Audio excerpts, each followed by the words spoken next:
Bonjour et bienvenue dans notre nouvelle saison de Real Economy. Je suis Naomi Lloyd. Merci d'être avec nous.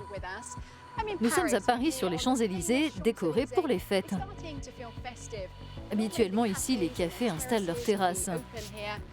Cette deuxième période de confinement a dévasté les entreprises à travers l'Europe et conduit la Commission européenne à réviser à la baisse sa prévision de croissance pour l'an prochain. Dans un instant, nous retrouverons Guillaume Desjardins dans la ville de Noël. Oui, je suis à Helsinki où le marché de Noël est annulé cette année. J'ai pu rencontrer des industriels qui m'ont parlé de l'impact du Covid sur leur activité. Mais tout d'abord, un bref aperçu de la manière dont le coronavirus a bouleversé notre économie cette année. 2020 a été une année de contraste. Au premier semestre, l'Union européenne a enregistré la pire récession de son histoire. Puis entre juillet et septembre, l'économie est repartie à la hausse avec une croissance record de 12,1%. Mais la reprise a été stoppée dans son élan par la deuxième période de confinement. Aujourd'hui, la Commission européenne a revu à la baisse sa prévision de croissance pour 2021 dans la zone euro de 6,1% à 4,2%. Elle estime qu'il faudra 2 ans à l'économie européenne pour retrouver son niveau d'avant-pandémie. Pour l'y aider, le plan de relance appelé Next Generation EU de 750 milliards d'euros a été adopté par le Conseil européen. Il prévoit 360 milliards d'euros de prêts et 312 milliards et demi de subventions. D'où proviendront les fonds? Ils seront empruntés sur les marchés financiers en s'appuyant sur la note de crédit solide de l'Union européenne.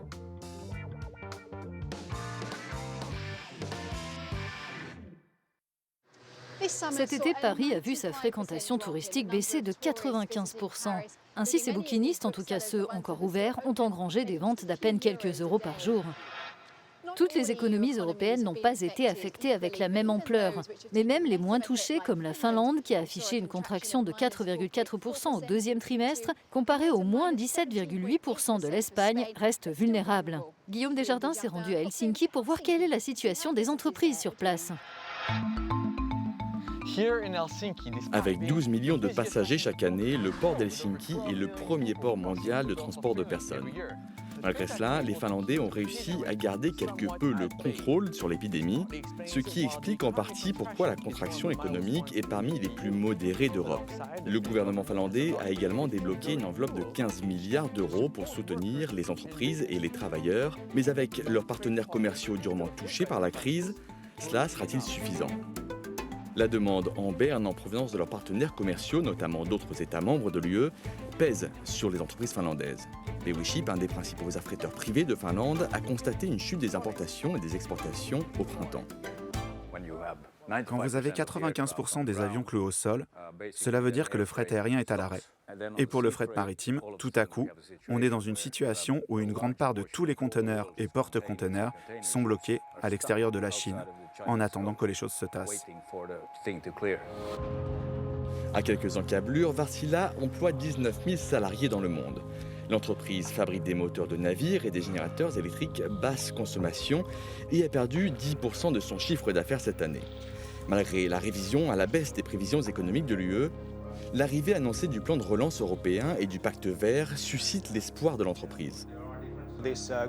Ce pacte vert et ce plan de relance suite à la pandémie, vu que dans une certaine mesure ils sont axés sur la lutte contre le changement climatique et que nos clients s'impliquent dans cette démarche, cela voudra dire des retombées pour nous à grande échelle.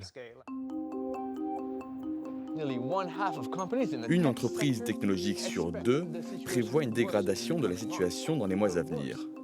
Pire, une entreprise de services sur 5 est au bord de la faillite. À Helsinki, la ville de Noël, le marché de Noël est habituellement une attraction. Mais pas cette année. Alors que la deuxième vague de la pandémie frappe, le pays a dû renoncer à une grande partie de ses touristes hivernaux. Habituellement, le marché de Noël, c'est environ 100 petits chalets avec pour chacun un entrepreneur. Et aujourd'hui, vu que leur activité s'est arrêtée, il leur manque plus d'un tiers de leur chiffre d'affaires annuel. Ce sont des tragédies individuelles. L'exemple finlandais montre que garder le contrôle sur l'épidémie ne suffit pas à protéger l'économie. La situation des pays voisins a, elle aussi, un impact.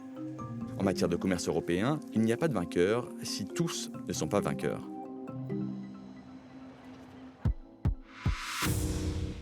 Christian Odendal est économiste en chef au sein du think tank Center for European Reform. Il est installé à Berlin. Et nous allons lui demander comment son équipe voit l'avenir économique européen. Christian, merci d'être avec nous dans Real Economy. L'Union européenne a revu à la baisse sa prévision de croissance pour l'an prochain.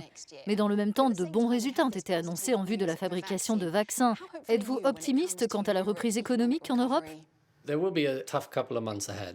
allons vivre des mois difficiles parce que nous sommes face à cette tension entre la perspective d'une vaccination et sa réalisation qui permettra probablement un rebond avec un effet de rattrapage post-coronavirus. Mais d'ici là, nous allons continuer à affronter ce virus et les mesures de confinement mises en place. De nombreuses personnes ont perdu leur emploi et leur entreprise. Elles ont été licenciées et dépendent aujourd'hui d'allocations. Quand les choses rentreront-elles dans l'ordre et pourront-elles rentrer dans l'ordre ? La première chose que je dirais, c'est que les gouvernements ont la responsabilité de soutenir les travailleurs et les entreprises parce que c'est une crise très spéciale. C'est une crise où les gouvernements sont obligés de placer l'économie dans une sorte de demi-coma pour limiter la propagation du virus. Et les gouvernements ont toutes les raisons de soutenir tous ceux qui sont touchés. Je crois que la perspective d'une reprise et d'un potentiel boom post-coronavirus devrait encourager les gens à rester mobilisés et à essayer de limiter la propagation de ce virus dans les prochains mois et leur faire espérer une reprise solide à terme. Mais nous avons vu dans le reportage de Guillaume que même en Finlande, où l'économie est moins durement touchée, une entreprise de services sur 5 est au bord de la faillite. Il n'y a pas de quoi nous rendre très optimistes, non ? Effectivement, 1 sur 5, c'est très inquiétant. Cette pandémie a obligé les gens à essayer de nouvelles choses, en particulier dans les domaines des outils numériques et du télétravail. Donc je pense qu'il y aura des entreprises qui seront à la peine, même si l'économie repart totalement, parce que les gens auront changé leurs habitudes, leurs comportements, ce qui est en partie une bonne chose. La Commission européenne va mener son plan de relance historique de 750 milliards d'euros. Dans quelle mesure en avons-nous besoin à l'heure actuelle ? Nous en avons absolument besoin, dans le sud de l'Europe en particulier, où le tourisme a été très durement touché. Et c'est tout l'intérêt du plan de relance européen qui va combler certains de ces écarts. Et les fonds qui iront du nord vers le sud sont considérables.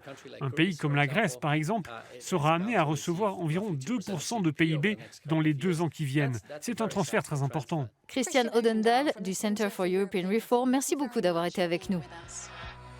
Même si nous avons des raisons d'espérer, il est clair que la reprise économique prendra plus de temps que prévu et que même si l'impact de la crise est différent d'un pays européen à l'autre, nous sommes tous dans le même bateau. C'est la fin de cette émission. Au nom de toute l'équipe, à bientôt.